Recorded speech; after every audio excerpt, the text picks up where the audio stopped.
حضرت علی کو اللہ نے جنت کا مالک بنا دیا، اس میں صرف علی کا اختیار ہے، پوری جنت کا جسے چاہے جنت دے، جسے چاہے جہنم دے، حضرت علی کی مرضی ہے۔ یہ جو چند اسکالرز آتے ہیں نا یوٹیوب پہ یا فیس بک پہ، کسی بھی ایک مسلک کے ایک اسکالر مسلک پہ تھوپنا ٹھیک نہیں۔ اب شیعہ لوگوں کی اسپیچز آ رہی ہوتی ہیں، کوئی کہہ رہا ہے حضرت علی خدا ہیں، کوئی کہہ رہا ہے کیا ہے۔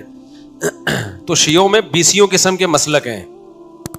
ایسا نہیں ہے کہ آپ نے ایک اسکالر کو سنا اور اس کا مسلک اٹھا کے آپ نے سب پہ تھوپ دیا۔ سارے شیعوں کا یہ نہیں ہے کہ حضرت علی خدا ہیں اور حضرت علی جنت کے مالک ہیں۔ تو اس میں یہ احتیاط کرنی چاہیے، یوں کہنا چاہیے جو یہ بات کر رہا ہے کہ حضرت علی جنت کے مالک ہیں، حضرت علی خدا ہیں، یا جو بھی بعض لوگ ایسی بات، تو وہ اسلام سے خارج ہے۔ سمجھتے ہو کہ نہیں سمجھتے ہو؟ ابھی میں نے پورا بیان کیا نا کہ اہل حدیث میں اور علماء دیوبند کی بیسک ساری چیزیں ایک ہی ہیں۔ اس پہ بھی لوگ اشکال کر سکتے ہیں کہ فلاں اہل حدیث تو یہ بول رہا تھا اور فلاں دیوبندی عالم تو یہ بول رہا تھا، تو فلاں جو بول رہا تھا وہ اس کی اپنی رائے تھی، فلاں جو بول رہا تھا وہ کیا تھی، اس کی اپنی رائے تھی۔ آ گئی چائے۔ دنیا میں ہر سگریٹ کے ڈبے پہ لکھا ہوتا ہے خبردار سگریٹ نوشی صحت کے لیے مضر ہے، لکھا ہوتا ہے کہ نہیں لکھا ہوتا؟ اور یہ اچھا لکھا ہوتا ہے تاکہ بھائی چلو اب ہم پورا روک نہیں سکتے تو کم از کم متنبع تو کر دو۔ تو میں جب بھی چائے پیتا ہوں نا میں بتاتا ہوں یہ پینے کی چیز ہے نہیں، یہ پینے کی چیز ہے نہیں، تاکہ جرم کیا ہو جائے، ہلکا ہو جائے۔ میرے عمل سے لوگ یہ نہ سمجھیں کہ یہ پینے کی چیز ہے، عادت پڑی ہوئی ہے، مجبوری ہے۔ چھوڑوں گا انشاءاللہ اس آہستہ آہستہ، صحیح ہے نا؟ تو اب وہ کیا ہے کہ کیا بات کر رہا تھا یار؟ ہاں، تو میں یہ بات کر رہا تھا کہ اہل حدیث حضرات کے بھی کچھ پھینکوں، ان میں بھی ہیں کچھ پھینکوں، دیوبندیوں میں بھی ہیں، ہر طرح کے، ہر مارکیٹ میں ہر چیز ملے گی آپ کو۔ لیکن یہ وہ خوب بات ایک سمجھ لو، دیکھو جو 73 فرقے ہوں گے نا، حدیث میں آتا ہے 73 فرقے میں ایک جنت میں جائے گا، تو وہ ایک کون جائے گا؟ اصل تو یہ چیز ہے نا، اصل کیا ہے کہ ان 73 میں جنت میں کون جائے گا؟ تو حدیث میں اس فرقے کا نام نہیں بتایا گیا کہ وہ اہل حدیث ہوگا، دیوبندی ہوگا، بریلوی ہوگا، فلانا ہوگا، ڈمکانا ہوگا، شیعہ ہوگا، یہ نہیں بتایا، کیونکہ یہ نام بتاتے نا تو کنفیوژن ابھی جیسے میں نے بیان کیا کم ہونے کے بجائے بڑھ جاتی، ہر فرقہ اپنا وہ نام رکھ لیتا۔ تو نبی نے علامت بتا دی تاکہ کنفیوژن ہی ختم ہو جائے، ٹھیک ہے، تاکہ کیا ہو جائے، علامت بتا دی، ما انا علیہ واصحابی، جو قرآن کی وہ تشریح کرے گا جس پر میرا عمل ہے اور صحابہ کا عمل ہے۔ تو اسی وجہ سے جو جنتی فرقہ ہے اس کا اسلاف نے جو نام دیا ہے وہ اہل سنت والجماعت نام دیا ہے اس کو۔ وہ کیا ہوگا؟ اہل سنت والجماعت، منہ سے بول لینا، جن کی شارٹ فارم ہے سنی۔ کیا مطلب؟ جو سنت کو بھی فالو کرتا ہو اور صحابہ کی جماعت کو بھی، یعنی صحابہ کے خلاف نہ جائے، وہ صحابہ کے اجماع کے مخالفت نہ کرے، وہ جس چیز پہ صحابہ جمع ہو گئے اس کے اگینسٹ نہ جائے۔ تو اب مسئلہ یہ ہے کہ یہ عقائد کے اہل سنت والجماعت کے عقیدے کیا ہیں اور قرآن و حدیث سے مستنبط شدہ عقائد کیا ہیں؟ دیکھو 4 اصول ہیں، جو ان اصولوں کو فالو کرے گا وہ اہل سنت والجماعت میں ہوگا۔ نمبر 1، قرآن کو حجت مانتا ہو۔ نمبر 1 کیا ہے؟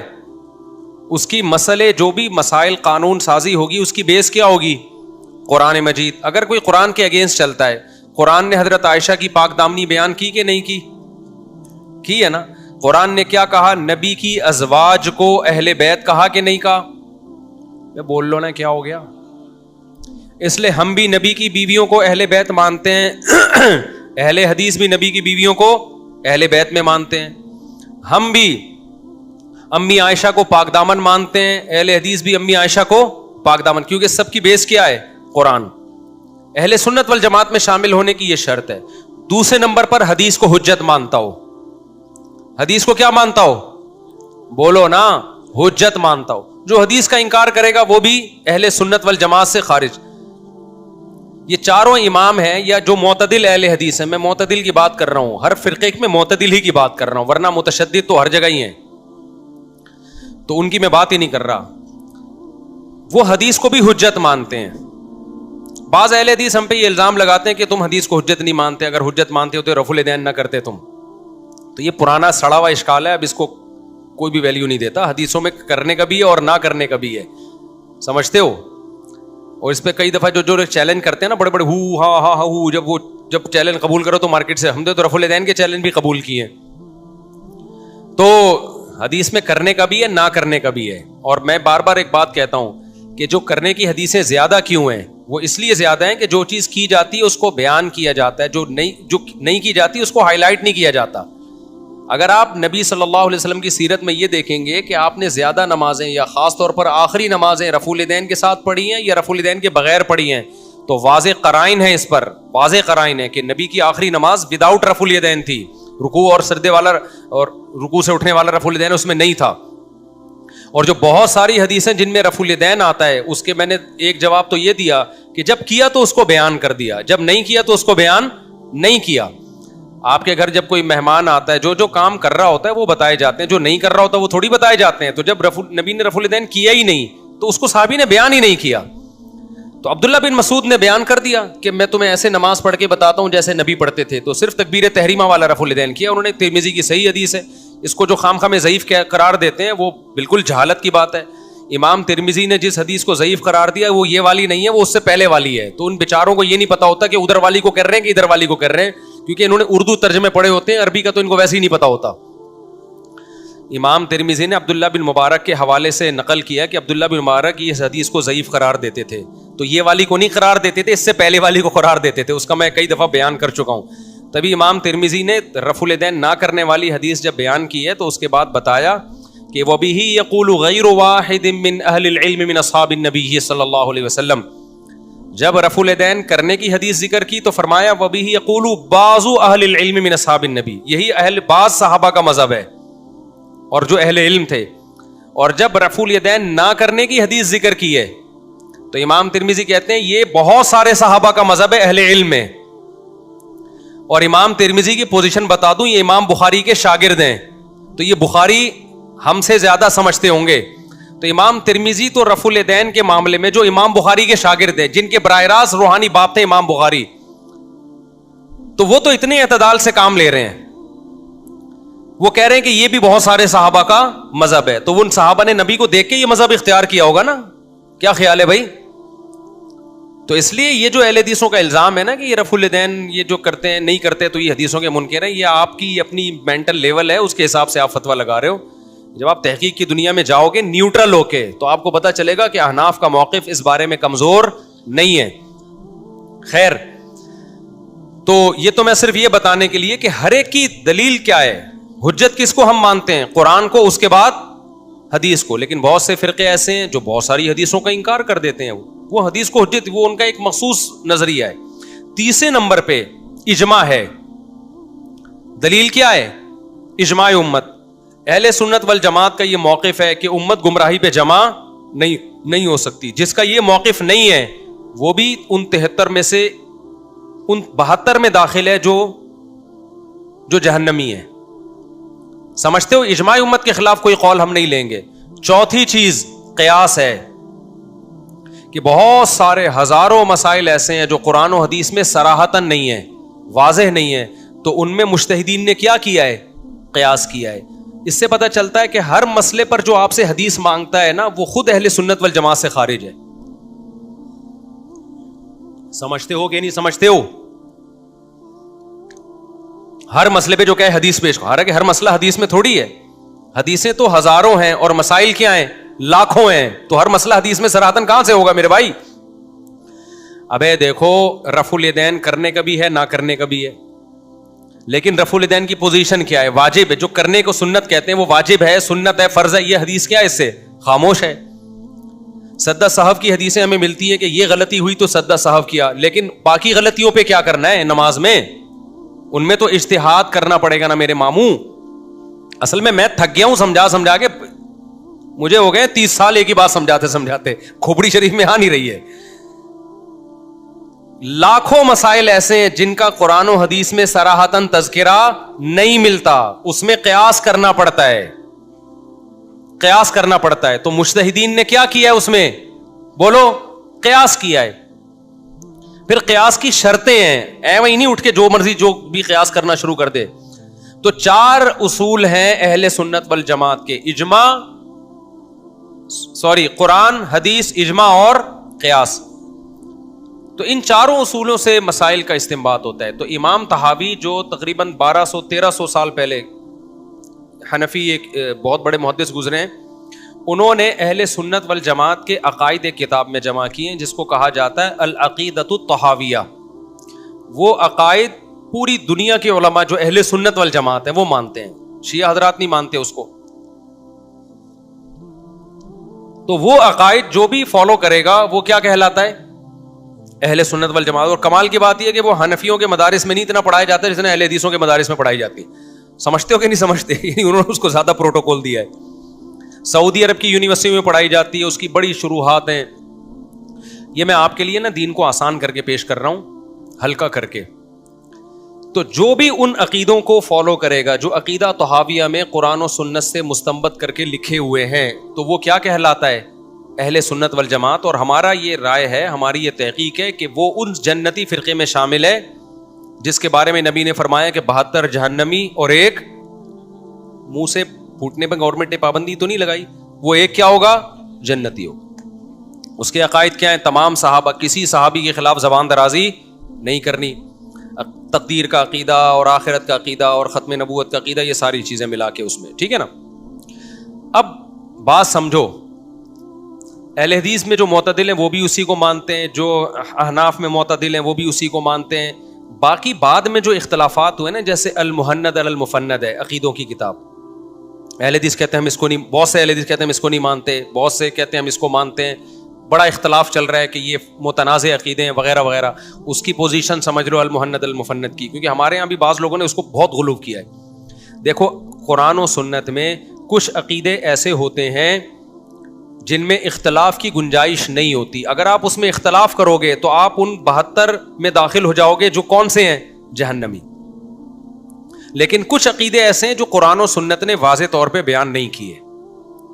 ہر عقیدہ بھی بنیادی نہیں ہوتا، کچھ عقیدے بنیادی ہوتے ہیں، کچھ کیا ہوتے ہیں اس میں آپ کی رائے ہے، آپ یہ رکھ بھی سکتے ہیں اور نہیں بھی رکھ سکتے. تو المحنت علی المفند کے کچھ عقیدے ایسے ہیں جو اتفاقی ہیں، ان سے کوئی اختلاف کرے گا تو گمراہ ہوگا. کچھ عقیدے ایسے ہیں جو علماء دیوبند نے دوسری جگہ وضاحت کی، ہماری رائے ہے، اس سے کوئی اختلاف بھی کر سکتا ہے. اور وہ بھی جو علماء دیوبند کی رائے ہے تو اس میں وہ اکیلے نہیں ہیں، وہ بھی 1200 سال پہلے بھی علماء کی رائے تھی، اس کے صدیوں سے چلی آ رہی ہے. ان کے بارے میں یہ کہنا کہ علماء دیوبند نے گڑھ لیا ہے، یہ جھوٹ ہے بہت بڑا. گڑھے ہوئے نہیں ہے، وہ صدیوں سے چلے آ رہے ہیں. ہم جو گئے تھے نا سمجھانے کے لیے المحند المفند کے بارے میں، وہ یہی سمجھانے کے لیے گئے تھے کہ جو آپ الزام لگا رہے ہو نا کہ علماء دیوبند نے گڑھے ہیں، یہ الزام جھوٹا ہے. یہ تو بڑے بڑے محدثین کے عقیدے جو المحند المفند میں لکھے ہوئے ہیں. لیکن پھر بھی ان میں ہر عقیدہ ایسا نہیں ہے جس سے آپ کو اختلاف نہیں کر سکے. علماء نے لکھا ہے مثال کے طور پر نبی کی جسد سے جو مٹی چھوتی ہے وہ عرش سے افضل ہے. علماء دیوبند خود ہی اسی کے قائل ہے کہ اگر کوئی عقیدہ نہیں رکھتا تو نہ رکھے. کوئی کہتا ہے عرش افضل ہے تو بھی ٹھیک ہے، کوئی کہتا ہے مٹی افضل ہے تو بھی ٹھیک ہے. عرش بھی اللہ کی مخلوق ہے، مٹی بھی کیا ہے؟ اللہ کی مخلوق ہے. ایک مخلوق کو دوسری مخلوق پہ فضیلت دو، کوئی اس کو دے رہا ہے. ہاں نبی کو اللہ پہ فضیلت دو گے پھر یہ کیا ہو جائے گا؟ پھر یہ غلط ہو جائے گا. تو اللہ پہ تو کون فضیلت دے رہے بھائی؟ عرش بھی ایک مخلوق ہے جو بعد میں اللہ نے بنائی ہے، قبر کی مٹی بھی ہے. تو مٹی اور عرش کا ٹکراؤ ہو رہا ہے، اس میں آپ کسی کو بھی افضل قرار دے سکتے ہیں. علماء دیوبند کا عقیدہ یہ کہ مٹی افضل ہے، اور یہ عقیدہ اس لیے کہ قاضی عیاض نے جو 1200-1300 سال پہلے گزرے ہیں، مجھے اسپیسیفک ان کی ڈیٹ میں ہو سکتا ہے غلطی ہو جائے، یعنی 1000 سال سے تو زیادہ ہو گیا، انہوں نے اجماع نقل کیا ہے. بھائی اس پر تو پوری امت کا اجماع ہے کہ قبر کی مٹی عرش سے کیا ہے؟ افضل ہے. تو علماء دیوبند نے وہ عقیدہ لے لیا جو جمہور کا عقیدہ ہے. اجماع نہ بھی مانو تو جمہور کا تو بن ہی گیا نا. تو صدیوں سے علماء اسی کا، عرب بھی اسی کے قائل ہیں. کویت کا جو مجمع الفقہ الاسلامی ہے، مجمع الکویت الاسلامیہ، تو وہ جو ہے کویت کا جو ایک فقہ کی اکیڈمی ہے، ان کے علماء ان کا بھی یہی عقیدہ ہے. تو یہ علماء دیوبند کا گڑھا ہوا نہیں ہے. بعض لوگ کہتے ہیں یہ علماء دیوبند نے گڑھ لیا ہے. علماء آپ پوری دنیا میں سروے کرو گے تو سب کا یہی ملے گا آپ کو، سوائے چند ایک کے. لیکن جو چند ایک اس عقیدے کو غلط مانتے ہیں وہ بھی ان علماء کو غلط نہیں مانتے جو اس عقیدے کو صحیح مانتے ہیں.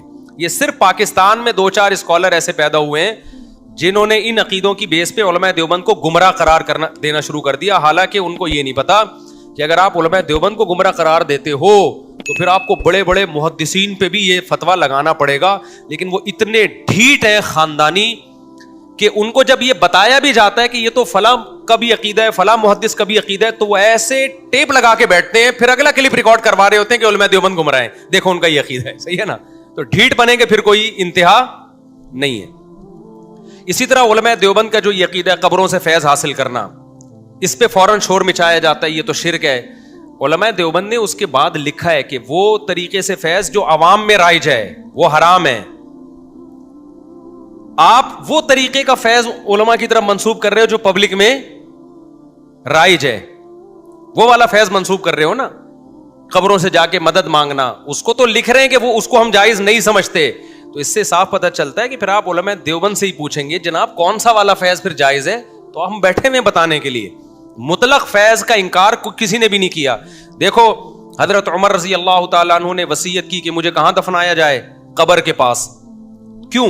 تاکہ اللہ کی جو رحمت پیغمبر کی قبر پہ آتی ہے وہ رحمت اس کا کچھ حصہ مجھے بھی ملے. تو یہ بھی تو فیض ہے نا قبر سے. لوگ کہتے ہیں نا بھائی بزرگوں کا فیض ہے کہ آج میں یہاں پہنچا ہوا ہوں. اس کے ایک غلط مطلب ہے, ایک صحیح مطلب ہے.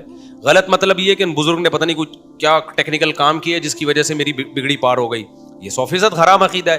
اور ایک ہے میں حضرت کے پاس بیٹھتا تھا تو اللہ کی خصوصی برکتیں ہوئیں, اللہ نے اس کی برکت سے کیا کیا, کام کس نے کیا ہے؟ اللہ نے کیا. بزرگوں کی صحبت کے فائدے ہوتے ہیں نا, اسی فائدوں کو فیض سے تعبیر کر رہا ہے. وہ کہتے ہیں نا یہ تو بھائی آپ کا فیض ہے کہ جب آپ لوگ مجھے کہہ رہے ہوتے ہیں آپ کا فیض ہے کہ میں نے داڑھی رکھ لی.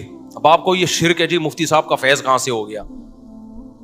بھائی بیان سن کے داڑھی رکھی ہے. تو قبر جو ہے نا نیک لوگوں کی قبر کے حدیث میں آتا ہے حضرت موسیٰ علیہ السلام کو جب پتا چلا نا میری موت کا وقت آ گیا تو آپ نے کہا کہ مجھے بیت المقدس کے قریب لے جاؤ, میں وہاں دفن ہونا چاہتا ہوں. تو مسجد کا فیض حاصل کرنا چاہتے کہ نہیں چاہتے تھے؟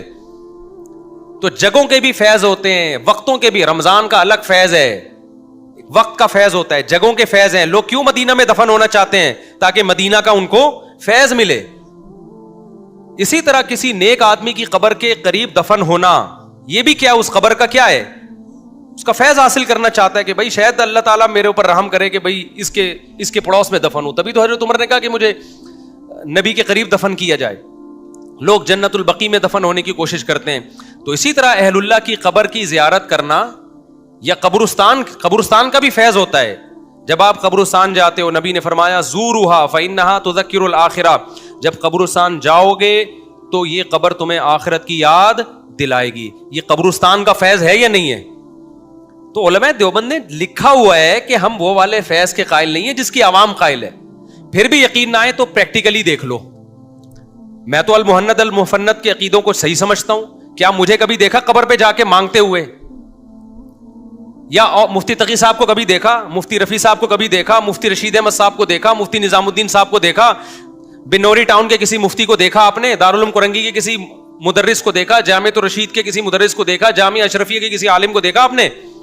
جو ہمارے بڑے بڑے علماء دیوبند کے مدارس ہیں, جامعہ امدادیہ فیصل آباد میں, وہاں کسی کو دیکھا اپنی قبر پہ جا کے کوئی شرک کر رہا ہو وہاں جا کے؟ جب کوئی بھی نہیں کر رہا تو چند مستنڈوں کا نام لے کے جو کر رہے ہیں آپ پورے علماء دیوبند پہ تھوپ دو, یہ آپ کے جاہل ہونے کی دلیل ہے. نہیں یہ بات سمجھ میں؟ تو یہ جو علماء دیوبند نے لکھا ہے نا قبروں سے فیض کو جائز سمجھتے ہیں, آگے اس میں انہوں نے بیچاروں نے وضاحت کی ہے کہ وہ والا فیض نہیں جو جس کے یہ جو عوام جا رہی ہے قبروں پہ اور قوالیاں کر رہی ہے اور وہاں قبروں سے مانگ رہی ہے. اور اگر پھر بھی کسی عالم دیوبند نے یہ کام کیا ہے, آپ کتاب سے دکھا دیں کہ وہ گیا قبر پہ مانگا اس نے, تو ہم اس کو حرام سمجھتے ہیں, اس کو ناجائز سمجھتے ہیں, ہم اس کی کوئی تعویل نہیں کرتے. انہوں نے غلط کیا 100%. اگر انہوں نے یہ سمجھ کے مردے سے مانگا کہ مردے کو اللہ نے اختیار دیا تو کافر ہو گئے وہ. اور اگر کچھ اور سمجھ کے مانگا تو ان سے پوچھا جائے گا کہ آپ کی نیت کیا تھی. اگر وہ ایکسپلین کر دیتے ہیں کہ میری نیت تھی کہ اللہ سے مانگ رہا ہوں میں, تو گمراہ بہرحال گمراہی کام آپ نے یعنی وہ کام کر لیا جس سے شرک کو پروموٹ کر رہے ہیں آپ, تو ہم اس کی کوئی تعویل نہیں کرتے. تبھی علماء دیوبند آج بھی آپ کے سامنے ہیں. علماء دیوبند نے قبر پرستی کو بند کیا ہے. ہندوستان اور پاکستان میں جہاں قبر پرستی نہیں ہے وہ علماء دیوبند کا آپ کو وہاں پہ اثر نظر آئے گا. جہاں علماء دیوبند کی گرفت ڈھیلی ہے وہاں آپ کو ٹھیک ٹھاک مزار نظر آئیں گے. تو جو بیچارے قبر پرستی کے خلاف تھے، جن کی اپنی قبریں ایک بالش سے اونچی نہیں ہوتی، آؤ ہندوستان میں آپ مولانا شریف تھانوی کی قبر دیکھو جا کے، اور جتنے ہمارے بزرگ ہیں کسی کی قبر ایک بالش سے اونچی نظر نہیں آئے گی، کسی کی قبر پہ دھمال نہیں ہو رہا، قوالیاں نہیں ہو رہی، لوگ مسٹنڈے بنے ہوئے بیٹھے نہیں ہیں وہاں پہ، سب کی قبریں سنت کے مطابق ہیں اور شریعت کے مطابق ہیں. لیکن آپ علماء دیوبند کے علاوہ کی قبروں پہ جا کے دیکھو تو آپ کو پتہ چلے گا. تو المہند اور المفند کا کوئی عقیدہ شرکیہ نہیں ہے. کچھ عقیدے تو ایسے ہیں جن کو ایکسپلین ہی غلط طریقے سے کیا جا رہا ہے، وہ اس طرح ہے نہیں جس طرح لکھے ہوئے اس میں. دوسری بات، اس میں جو المہند المفند میں یہ بھی لکھا ہوا ہے کہ ہم نبی صلی اللہ علیہ وسلم کی جو قبر والی حیات ہے اس کو دنیاوی حیات سمجھتے ہیں. برزخی ہے لیکن کیا ہے؟ دنیاوی ہے. تو آپ یہ مبہم عبارت ہے. آپ علماء دیوبند سے اس کا مطلب پوچھیں، حضرت یہ مبہم دنیاوی بھی ہے اور برزخی بھی مان رہے ہو، تو برزخی ہے تو دنیاوی نہیں ہوتی، دنیاوی ہے تو برزخی نہیں ہوتی. اب جو شر پسند لوگ ہیں انہوں نے کیا کیا، انہوں نے کہا دیکھو یہ دنیاوی حیات کے ساتھ قبر میں زندگی کے قائل ہے، تو یہ تو گمراہانہ عقیدہ ہے. جب آپ علماء دیوبند سے پوچھتے ہیں تو جتنے بھی بڑے بڑے علماء دیوبند ہیں، مفتی محمد شفیع صاحب رحمۃ اللہ علیہ اور جتنے ہمارے اکابر گزرے ہیں، وہ سب اس کو ایکسپلین کرتے ہیں کہ اصل میں برزخی ہے، دنیاوی سے تشبیہ دی گئی ہے، دنیاوی کی طرح ہے. جب طرح مان لیا، جب آپ کہتے ہو زید شیر کی طرح ہے، اس کا مطلب وہ شیر نہیں ہے. تشبیہ جبھی دی جاتی ہے جب آپ یہ مان لیتے ہو کہ وہ ہے نہیں. تو علماء دیوبند اس کے قائل ہیں نبی صلی اللہ علیہ وسلم برزخی حیات کے ساتھ زندہ ہیں، دنیاوی کی سے تشبیہ دی گئی ہے. اب تشبیہ جب بھی کسی کو کسی چیز سے دی جاتی ہے تو پوچھا جاتا ہے کہ آپ کس چیز میں تشبیہ دے رہے ہیں. جب تک اس کی ایکسپلینیشن سامنے نہ آئے آپ اس پہ فتویٰ نہیں لگاتے. مثال کے طور پر میں نے کہا زید شیر کی طرح ہے، آپ نے فوراً ایک یوٹیوب پہ کلپ بنایا، ابے انہوں نے کہہ دیا زید کی دم ہے. میں کہہ رہا ہوں میں نے تو نہیں کہا زید کی دم ہے، آپ کہہ رہے، آپ نے فوراً فتنہ کر دیا کہ آپ نے خود نہیں کہا زید شیر کی طرح ہے اور شیر کی دم ہوتی ہے، اس کا مطلب آپ زید کی بھی دم کے قائل ہو. پھر آپ نے کہا ابے اس نے زید کی گستاخی کی ہے، اس نے زید کو کہا یہ درندہ ہے. یہ کیا ہے؟ درندہ ہے. یوٹیوب پہ آپ نے کلپ بنا بنا کے نا، اور آپ کے بے وقوف اور جاہل قسم کے فالوورز تھے، وہ بھی زندہ باد زندہ باد، اور وہ بھی آ گئے نا سارے. چونکہ ایک ہی جیسے لوگ، جب آپ گندگی کہیں ہوتی ہے تو سارا گند وہاں پر اکٹھا ہو جاتا ہے. تو میں کہہ رہا ہوں بھائی زید شیر کی طرح ہے، میرا عقیدہ ہے یہ زید شیر کی طرح. ابے زید کو بھیڑیا کی طرح درندہ مان لیا اس نے، جیسے شیر چیر پھاڑ کرتا ہے زید بھی درندہ ہے. کوئی عقل مند اٹھا، اس نے کہا یار مفتی صاحب سے پوچھو کہ مفتی صاحب کا مطلب کیا ہے زید شیر کی طرح ہے. تو میں کہوں گا بھائی بہادری میں کس سے تشبیہ دی جا رہی ہے؟ شیر سے. آپ کہیں گے آپ نے تو کمال کر دیا، آپ نے تو زید کی عظمت کو اور زیادہ بڑھا دیا. تو تشبیہ وجہ شبہ دیکھی جاتی ہے کہ کس چیز میں تشبیہ دی جا رہی ہے. تو علماء دیوبند نے جو نبی صلی اللہ علیہ وسلم کی برزخی حیات کو دنیاوی حیات سے تشبیہ دی ہے تو وہ تشبیہ ہے اس معنی میں کہ وہ بہت طاقتور ہے. اس طاقت اور پاور کو ایکسپلین کرنے کے لیے کس سے تشبیہ دی جا رہی ہے؟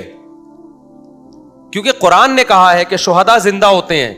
دیکھو ہر شخص کو قبر میں ایک خاص نوعیت کی زندگی ملتی ہے، یہ ہمیں قرآن و سنت سے پتہ چلتا ہے. حتیٰ کہ کافر کو بھی خاص نوعیت کی زندگی ملتی ہے جس کی وجہ سے اس کو قبر کا عذاب اور ثواب محسوس ہوتا ہے. لیکن قرآن کہتا ہے شہداء زندہ ہیں. کافر کے لیے قرآن نے یہ لفظ استعمال بولو نا نہیں کیا. اس سے پتہ چلتا ہے کہ بھئی شہداء کو کچھ زیادہ پاورفل حیات ملتی ہے. کیا خیال ہے؟ نیک لوگوں کو یا عام مسلمانوں کو کافروں سے زیادہ پاورفل حیات، اور شہداء کو عام مسلمانوں سے زیادہ پاورفل حیات، اور پیغمبر کا درجہ شہداء سے کم ہے یا زیادہ ہے؟ تو اس سے پتہ چلتا ہے پیغمبروں کو اور بھی زیادہ پاورفل حیات ملتی ہے. تو اس کی طاقت اور قوت کو بیان کرنے کے لیے کہا کہ وہ کیا ہے؟ دنیاوی کی طرح ہے. تبھی ترجمے میں طرح لکھا ہوا ہے. یہ ہرگز مطلب نہیں ہے کہ عین دنیاوی ہے، کیونکہ علماء دیوبند کا عقیدہ ہے نبی صلی اللہ علیہ وسلم کی پر موت واقع ہوئی ہے، آپ کا جو ہے وہ آپ کی جو ازواج تھیں انہوں نے عدت گزاری ہے، اس عدت کے دوران انہوں نے زینت اختیار نہیں کی ہے. آپ کی ازواج پر آپ کے بعد نکاح کو حرام قرار دیا گیا، اس لیے کہ آپ کی موت کو مانا گیا نا. انکا میت وانہم میتون، اے نبی آپ نے بھی مرنا ہے، انہوں نے بھی مرنا ہے. اتنی ساری نصوص کا تو میں سمجھتا ہوں ٹماٹر والا انکار نہیں کر سکتا. علماء دیوبند کہاں سے انکار کریں گے؟ اور اگر اتنے بڑے بے وقوف ہیں نا علماء دیوبند کہ اتنی قرآن و سنت کی واضح نصوص جس میں آ رہا ہے نبی آپ نے بھی مرنا ہے، انہوں نے بھی مرنا ہے، نبی کی بیویاں عدت بھی گزار رہی ہیں، اور اتنی واضح نصوص کہ حضرت عمر حضرت ابوبکر خطبہ دے رہے ہیں بخاری میں کہ من کان منکم یعبد محمدا فإن محمدا قد مات، کہ لوگوں تم میں جو سمجھتا ہے کہ جو اللہ کے نبی کی عبادت کرتا تھا تو نبی پر موت واقع ہو گئی ہے، اگر ان تمام نصوص کا علماء دیوبند انکار کر رہے ہیں تو پھر یہ منافقت ہے ان کو مسلمان کہنا. یہ کیا ہے؟ یہ منافقت. پھر آپ بولو یہ کافر ہیں، کیونکہ میں سمجھتا ہوں جو نبی صلی اللہ علیہ وسلم کی موت کا انکار کرے گا وہ اسلام سے خارج ہے، کیونکہ وہ قرآن کا بھی انکار کر رہا ہے، بخاری مسلم کی واضح حدیثوں کا بھی انکار کر رہا ہے. پھر آپ یہ ڈرامے بازی نہ کرو کہ ہم کسی کو کافر نہیں کہتے. کیوں نہیں کہتے بھائی؟ قادیانیوں کو آپ ختم نبوت کی وجہ سے کافر کہتے ہو. انہوں نے ایک آیت کا انکار کیا نا، خاتم النبیین کا، تو علماء دیوبند تو پھر اتنی ساری آیتوں کے منکر ہیں. اسی طرح جو لوگ یہ کہتے ہیں، یہ بہت ہمارے خلاف کلپ بنے کہ مولانا تھانوی نے اپنے نام کا کلمہ پڑھایا ہے. میں کہتا ہوں اگر پڑھایا ہے تو پھر 2 نمبر ہی چھوڑ دو بھائی، آپ پھر وہ کافر ہیں. اگر مولانا اشرف علی تھانوی نے اپنے نام کا کلمہ پڑھایا ہے تو پھر وہ کیا ہیں بھائی؟ مرزا غلام احمد نے اپنے نام کا کلمہ پڑھایا تو وہ بھی، اس کے فالوورز بھی کیا ہو گئے؟ کافر ہو گئے نا. تو مولانا اشرف علی تھانوی نے اگر اشرف علی رسول اللہ پڑھوایا، ہم تو کہہ رہے ہیں نہیں پڑھوایا، جھوٹا الزام ہے، ہم نے تو اس کو ایکسپلین بھی کیا ہے، جھوٹ بول رہے ہیں یہ لوگ. اگر پڑھوایا ہے تو پھر مولانا تھانوی رحمۃ اللہ علیہ مسلمان نہیں تھے، اور اس کلمہ پڑھوانے کے باوجود بھی اگر میں مولانا تھانوی کو مسلمان مان رہا ہوں، اللہ کا ولی مان رہا ہوں، صرف مسلمان بھی نہیں، میں تو ولی اللہ مانتا ہوں، تو میں بھی کیا ہوں؟ پھر آپ یہ تکلف نہ کرو کہ یہ مسلم ہیں، ان کے پیچھے نماز میں، ہم سب کے پیچھے نماز پڑھتے. کافر قادیانی کے پیچھے نماز نہیں ہوتی. قادیانی ختم نبوت کا منکر ہے، پھر اشرف علی تھانوی رحمۃ اللہ علیہ کا ختم نبوت کے منکر ہیں، پھر جو علماء ان کو مانتے ہیں وہ بھی ختم نبوت کے منکر ہیں. پھر یہ 2 نمبری اور یہ ڈرامے بازی نہیں کرو آپ لوگ. جو بھی اسکالر ہے، میں کسی خاص اسکالر کی بات نہیں کر رہا، آئندہ جو بھی یہ کہے نا کہ اشرف علی تھانوی نے اپنے نام کا کلمہ پڑھوایا ہے، آپ بولو یار پڑھوایا تو پھر کافر ہو گئے نا وہ. آپ کافر کیوں نہیں بولتے؟ پھر وہ جواب میں کہ ہم کسی کو کافر نہیں بولتے، تو آپ کہ پھر قادیانی کو کیوں بولتے ہو؟ تو وہ جواب میں کہیں کہ اگر ہم اس لیے بولتے ہیں کہ ان کو پاکستانی آئین نے کافر قرار دیا ہے، اس کا مطلب جب تک پاکستانی عدالت نے ان کو کافر قرار نہیں دیا تھا تو پھر قادیانی مسلمان تھے آپ کی نظر میں؟ تو ٹوپی ڈرامے ہیں، باطل کہیں بھی ایک جگہ ٹکتا نہیں ہے، خوب سمجھ لو، کلابازیاں کھاتا ہے وہ. اب ایک کھوپڑی شریف میں بات آ رہی ہے کہ نہیں آ رہی ہے؟